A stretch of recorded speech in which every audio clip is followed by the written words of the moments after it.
क्या सच में कोई भी चीज निर्जीव होती है? पार्वती, यह दिव्य रहस्य सुनो। हाँ महादेव। यह पहली सीढ़ी है। दोनों पुण्यात्मा थे। द्वितीय किम्मों के कर्नाटक में सिक्योर पे बात। मानव शरीर में रीढ़ की हड्डी ही आध्यात्मिक मार्ग है। यहीं से चेतना की यात्रा नीचे मूल स्थान तक जाती है। रीढ़ के मूल स्थान पर एक दिव्य कमल है जिसे मूल चक्र कहा गया। यही विराजमान है श्री गणेश जी। यह शरीर एक टीवी की तरह है। इसके भीतर बने चक्र अलग अलग चैनल हैं। जिस चैनल को सक्रिय किया जाए उसी लोक का दर्शन होता है।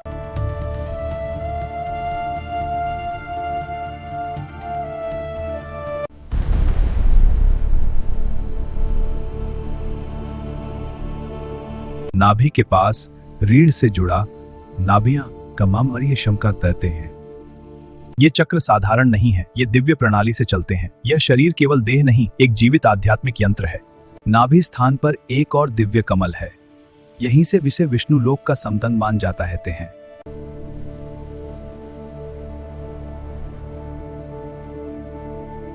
दोनों स्तनों के मध्य और पीछे की ओर रीढ़ की हड्डी से सटा हुआ एक सूक्ष्म कमल स्थित है।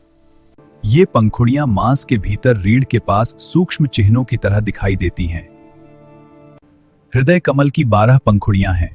इसका बीज मंत्र है। हृदय कमल की 12 पंखुड़ियां हैं। इसके पंख मांस के भीतर रीढ़ के पास सूक्ष्म चिन्हों की तरह दिखाई देती हैं। इसके ऊपर है कंठ कमल। यह देवी के लोक से जुड़ा है। इस कमल में यही दिव्य दर नियंत्रण शक्ति है। इस कमल से 5 मंत्र प्रवाहित होते हैं। इन्हीं से 500 नामों का ज्ञान प्रकट होता है। यह साधना का उच्च स्तर है। अब आगे का मार्ग समय आने पर खुलेगा। यहां से सहस्त्र कमल की यात्रा है। यह सहस्त्र कमल 1000 पंखुड़ियों वाला है। यह उल्टा खिला हुआ दिव्य कमल है। यहाँ पहुंचकर देह का बंधन ढीला पड़ने लगता है। इसके साथ एक सूक्ष्म कमल है जिसकी केवल 2 पंखुड़ियां हैं। यह चेतना का अत्यंत गुप्त द्वार है। इसके आगे है ज्योति निरंजन का लोक। यहाँ माया की अंतिम पकड़ है। यहीं तक अधिकांश साधक रुक जाते हैं। इसके ऊपर है त्रिकुटी कमल। जैसे सभी प्राणियों का आगे का मार्ग तय होता है। जब शिव जी त्रिकुटी तक पहुंचे, पार्वती जी मौन हो गई। अब न हाथ ही न प्रश्न, केवल ध्यान और दर्शन। तब भगवान शिव 3 बार यंत्र सखा जाए। वैसे ही अंतर के लोग जाग उठे। मृत्यु के बाद जीव का अपने शरीर से एक विशेष लगाव होता है, क्योंकि वर्षों की आदत से कमरे में लौट दिया जाए। मृत्यु के बाद 13 दिनों में जीव का पूरा कर्म लेखा पूरा कराया जाता है। मृत्यु के बाद 13 दिनों में फिर उसी हिसाब से अगला जीवन निर्धारित होता है। जब जीव को फिर से भेजा जाता है तो वह सबसे पहले अपने पुराने घर लौटता है। फिर उसे पता चलता है शरीर तो श्मशान घाट में जला दिया गया। श्मशान में यदि कोई हड्डी शेष रह जाए तो जीव उसी से चिपक जाता है, क्योंकि वही उसकी अंतिम पहचान होती है। यहीं से नवमी आत्माओं को पकड़ने वाले लोग सक्रिय हो जाते हैं। जंतर मंतर से आत्मा को बांधकर उसका दुरुपयोग किया जाता है। अस्थि उठाने की यह प्रक्रिया वास्तव में नकली साधकों द्वारा शुरू कराई गई। पुराने समय में यह व्यवस्था नहीं थी। यह सब गलत साधना के लिए था। पुराणों का संदेश साफ है। अज्ञान सबसे बड़ा बंधन है। उन्हें सब पता था, फिर भी गलत जंतर मंतर कराए गए, क्योंकि यह कमाई का साधन बन चुका था। इसीलिए अस्थियों को गहरे जल में डलवाया गया, ताकि कोई पहचान न बचे और आत्मा और अधिक भ्रमित हो जाए। वह आत्मा भूत बनकर अपनी अस्थियों की खोज में भटकती रहती है।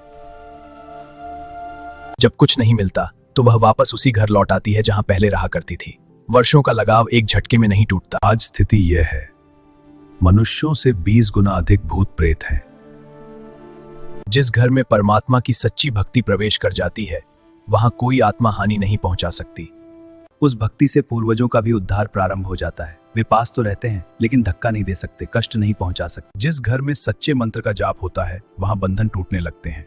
यह मंत्र नुकसान नहीं करता, उद्धार करता है। अज्ञान से की गई साधना बंधन देती है, ज्ञान से की गई भक्ति मुक्ति देती है। यही संपूर्ण संदेश है। आरतना तीर नीचा पटिया लिया है, क्योंकि वे भी जीव हैं और उनका भी कल्याण संभव है। यह कथा, यही सच्ची कथा जहां पहुंचती है, वहां अटकी आत्माओं का बंधन ढीला पड़ने लगता है। जैसे गर्भपात शमन होता है, वैसे ही आत्मा का भी संस्कार शुद्ध होता है। कभी आत्मा का संस्कार बहुत सीमित होता है। कुछ महीने, 2 महीने, 6 महीने का ही जीवन संस्कार होता है। उतना ही भोग और उतनी ही यात्रा। उसी प्रकार जिस आत्मा का संस्कार उतना ही था, उसे उसी गंदे अंडे में प्रवेश करना था और वहीं उसका अंत होना था।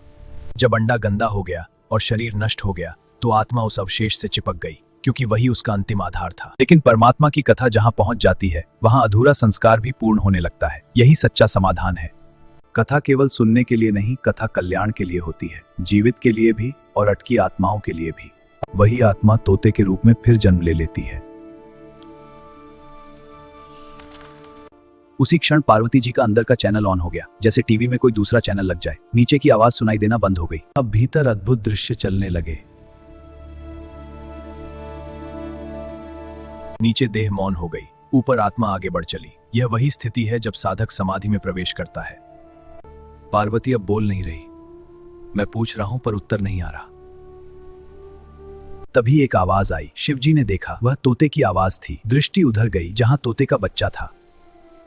हे पार्वती, यह त्रिगुणमयी माया जीव को ऐसा भ्रमित कर देती है कि वह अपना उद्देश्य भूल जाता है। इसीलिए परमात्मा स्वयं नहीं आते, संतों को भेजते हैं, ताकि ज्ञान दिया जाए, माया से बचाया जाए। माया को एक क्षण से अधिक कोई नहीं रोक सकता, बस उतनी देर जितनी अनुमति हो। उधर गर्भ से जीव बाहर आया और उसी क्षण तीनों देव अपने लोक को लौट गए। कार्य पूर्ण हो चुका था। ध्यान रखो, लाभ दर्शन से नहीं, मंत्र और ज्ञान से होता है। यही इस कथा का सार है। मनुष्य जिसे वस्तु समझता है, परमात्मा उसे भी जीव मानते हैं। जहां देह का निमित्त होता है, वहां आत्मा का प्रवेश भी निश्चित होता है। यह जन्म पूर्ण होने के लिए नहीं, संस्कार समाप्त होने के लिए था। देह नष्ट हुई, पर आत्मा अभी यात्रा में थी। यह जन्म पूर्ण होने के लिए नहीं, संस्कार समाप्त होने के लिए था।